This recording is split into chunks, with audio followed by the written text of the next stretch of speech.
Well, corruption historically is rampant in this country. Lalo na doon sa matataas and transactions involving billions.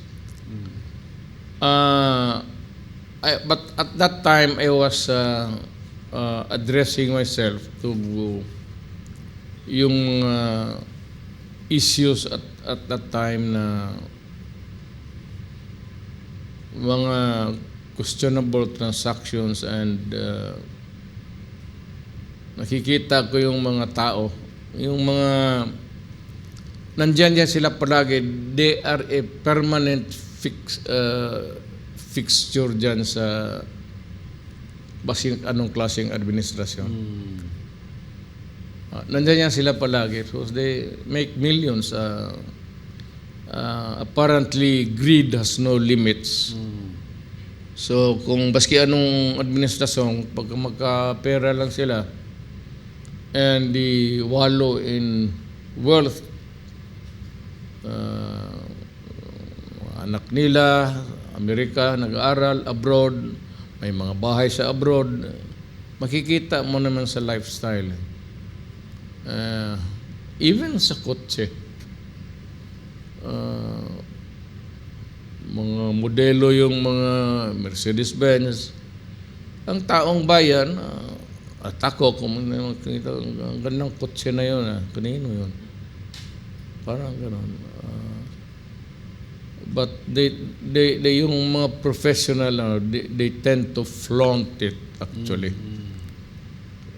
They probably enjoy it or find contentment in doing it.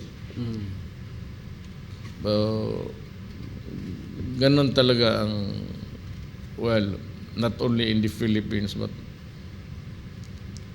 elsewhere. Pero kasi dito, we are not concerned about what's happening in the other parts of the world, in Asia or in the America. Sa Americas, the North and South, and in Europe.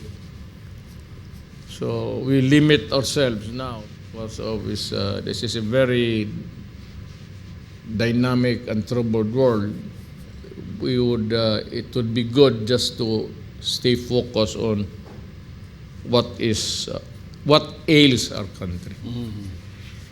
Hanggang dito lang muna tayo. Huwag tayong makialam dyan sa ibang ano. Kasi yung unahin natin yung atin.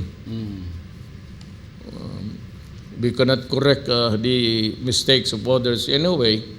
It's not our problem. It does not concern the lives of the Filipinos. So what the heck?